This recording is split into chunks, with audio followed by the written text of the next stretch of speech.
Olá, aqui é Bernardo Garicotier, falando de San Antonio, do San Antonio Breast Cancer Conference 2018, junto com Ana Carolina Gouveia, minha colega de oncogenética, tá?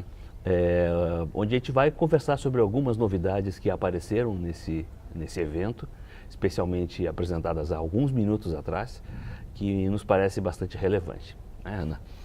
Tá. Bom, Ana, se apresente, por favor.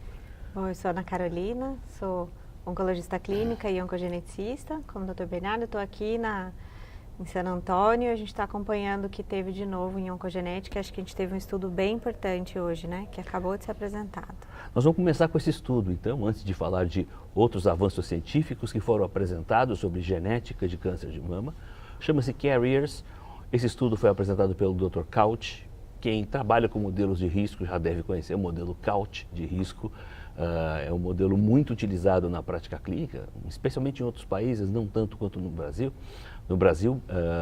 E o Dr. Couch, ele fez um estudo onde ele comparou 20 mil mulheres da população geral que não tinham câncer com 20 mil mulheres que tiveram câncer, isso a partir de informações coletadas de outros estudos passados.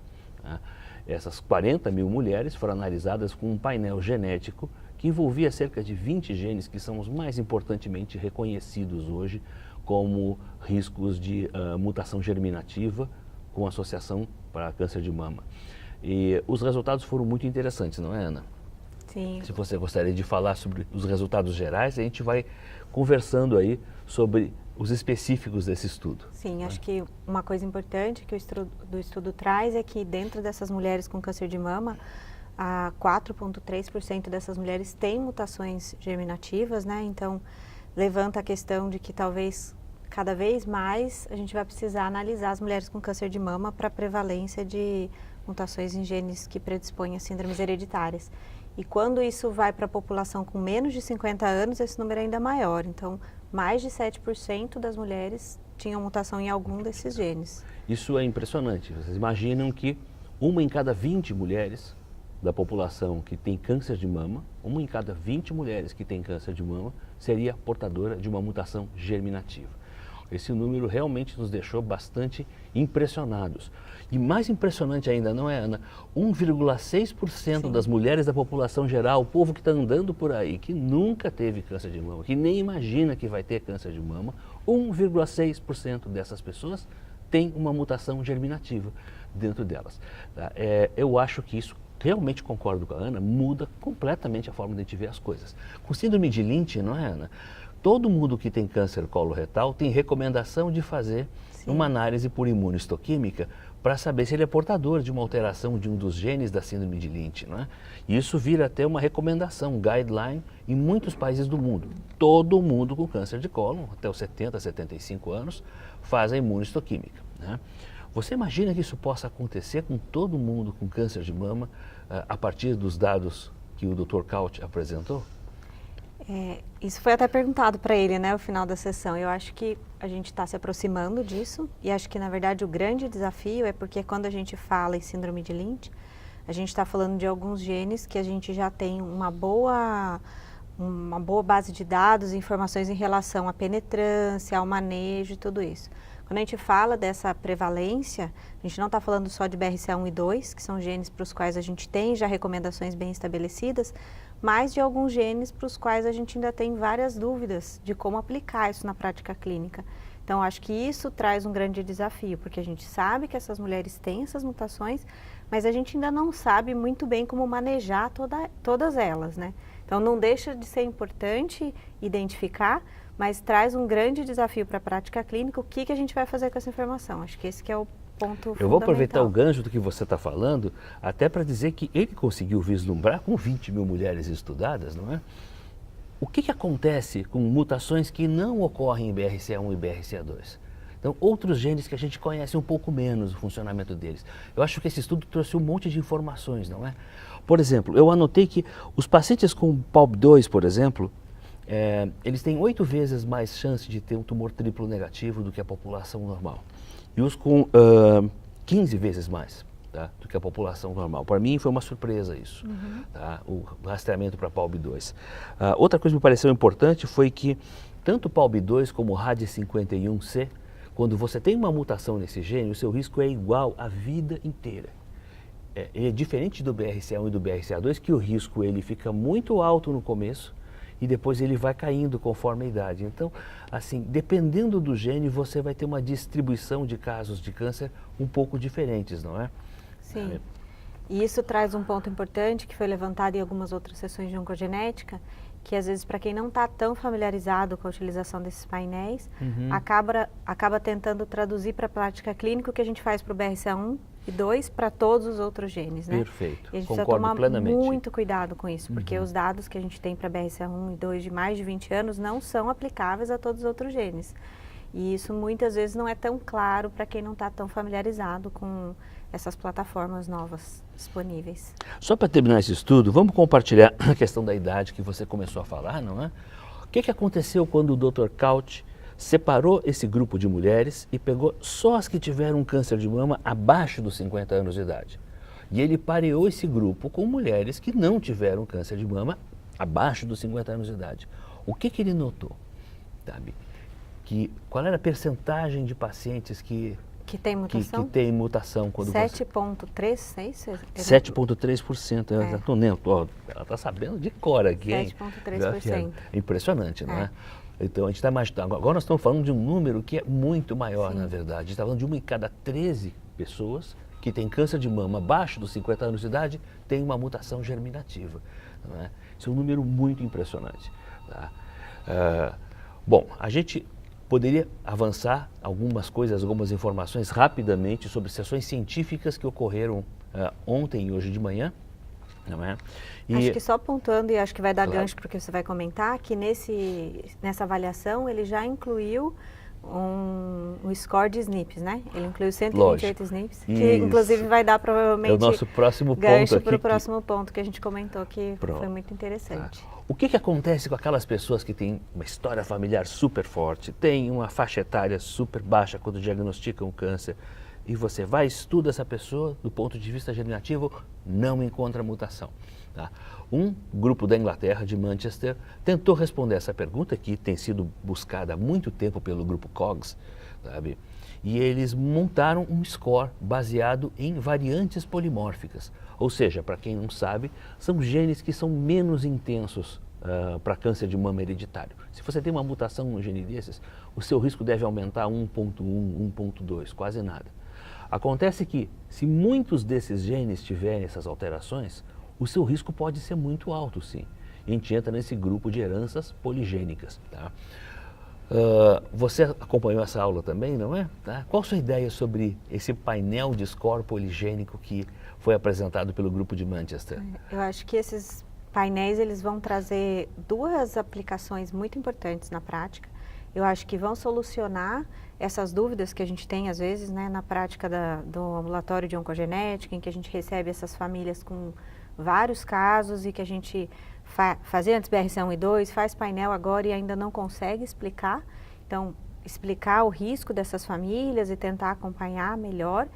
E esses scores também, eles têm uma ideia de tentar identificar na população, inclusive aquelas pessoas com risco muito baixo e que talvez a gente não precise de um screening tão intensivo a partir dos 40 anos e tudo mais. Então, talvez daqui a um tempo o mastologista vai poder utilizar essas ferramentas para desenhar como que vai ser o acompanhamento desses pacientes, né? Então, só para deixar claro para as pessoas que esses scores, na verdade, eles não são complicados de serem feitos do ponto de vista prático. É um sequenciamento de mais um grupo limitado de genes ou de alterações possíveis, tá? E uma boa bioinformática. E a bioinformática já dá para a gente o score pronto. O problema todo é a validação. A gente precisa de muitos anos e muitos pacientes acompanhando esses casos para poder determinar qual é que é o impacto de fato desses scores no risco daquela pessoa. Então, o problema da gente é mais clínico, no desenho clínico, do que propriamente na parte tecnológica. Para finalizar, Ana, não sei se você acompanhou também aqueles estudos sobre as alterações metabólicas que células que têm mutações em BRCA1 e especialmente em BRCA2, um gene fascinante, né?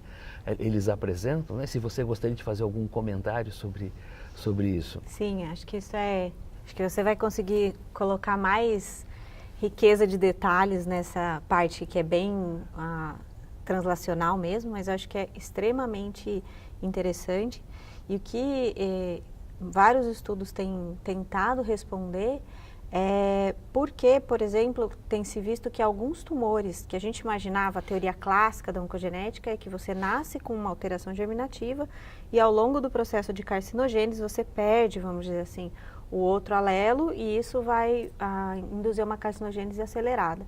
E que alguns tumores mantêm esse outro alelo, mas ainda assim, né, tem o desenvolvimento do câncer ali. Então, essas pacientes, mesmo sem perder o outro alelo que está funcionando, são mais suscetíveis. E o que pode responder isso? E aí foi levantada essa hipótese de algumas interações até metabólicas, alças de RNA, enfim, que interagem com o gene, que fazem com que essas pessoas sejam mais suscetíveis a câncer e que talvez também possam explicar o porquê da preferência de alguns sítios para desenvolvimento de tumor, né? Então a gente sabe que o BRCA tem predileção por mama, ovário e tudo mais. E abre um campo imenso de investigação para explicar muitas dúvidas, acho que a gente tem ainda, né? Pois é, a gente parte de certezas tão cristalinas, né? E de repente alguém deu uma mexida e bum, vem todo o castelo abaixo. É um paradoxo. O que acontecia, sabe, é que inclusive, uma das pessoas da plateia disse 50% dos meus pacientes que fazem foundation ou testes somáticos, sabe, que eu encontro mutação em BRCA2 no teste somático, eu vou no teste germinativo e o paciente tem a mutação, mas no tumor somático só um alelo está mutado, o outro não. Isso não poderia acontecer. Sabe? Isso vai contra toda a teoria do Knudson, né? Do que se imaginava. Eu tenho que perder os dois alelos. Caramba, o que está acontecendo com o outro alelo? Tá? Ou o que eu estou vendo é uma fenocópia, ou seja, um câncer super comum, câncer de mama, 1 em cada 8 mulheres vai ter, e aquela mulher teve um câncer de mama a despeito de ter uma mutação genética, ou tem alguma coisa acontecendo que eu não sei. Os pesquisadores foram atrás disso, algumas pistas que eles deram para a gente, não entregaram o jogo todo, infelizmente, né? Modificações em alças, a gente chama de R-loops, R-loops, que de alças do gene BRCA2 ocorrem de uma maneira diferente, independente de mutações somáticas. A outra coisa importante é que certas células de câncer de mama, que são BRCA2, se utilizam em excesso do efeito Warburg ou Warburg, sabe? Que é um efeito onde você utiliza glicólise aeróbica e não o mecanismo glicolítico de fosforilação comum que você costuma ver em bioquímica. Tá? Esse tipo de modificação levaria a célula a um acúmulo excessivo de aldeídos, especialmente metionina, porque essa célula precisa de muita metionina e muito aldeído para formar mais membrana. Isso levaria a uma corrupção desse grupo celular, desse clone. Sabe? Portanto, as mutações em BRCA2 especialmente, e a gente vai aprender isso com BRCA1, elas não são só dose dependentes, ou seja, sumiu todo o BRCA2 do tumor, ele virou câncer, sabe? Ou seja, não é só isso. Basta ter uma redução no nível de função do BRCA2, outras coisas vão acontecer com o ciclo celular e esse paciente pode vir a ter câncer.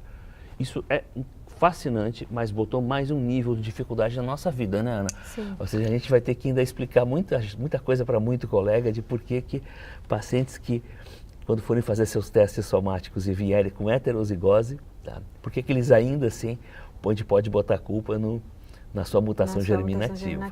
Né? Tá bom. Você queria fazer mais algum comentário sobre alguma coisa interessante que você viu? Não, acho que esses pontos são os mais importantes. Acho que esses estudos também abrem talvez oportunidades para implicações terapêuticas, talvez no final, mas acho que ainda é sem muito dúvida, você imaginou? Inicial. Eu não imagino alguém comprando em loja de malhadão lá, né? Metionina, essas coisas todas, para poder interromper ciclo celular de câncer, tá? Então vou tomar um monte de metionina, aminoácidos, que legal, né?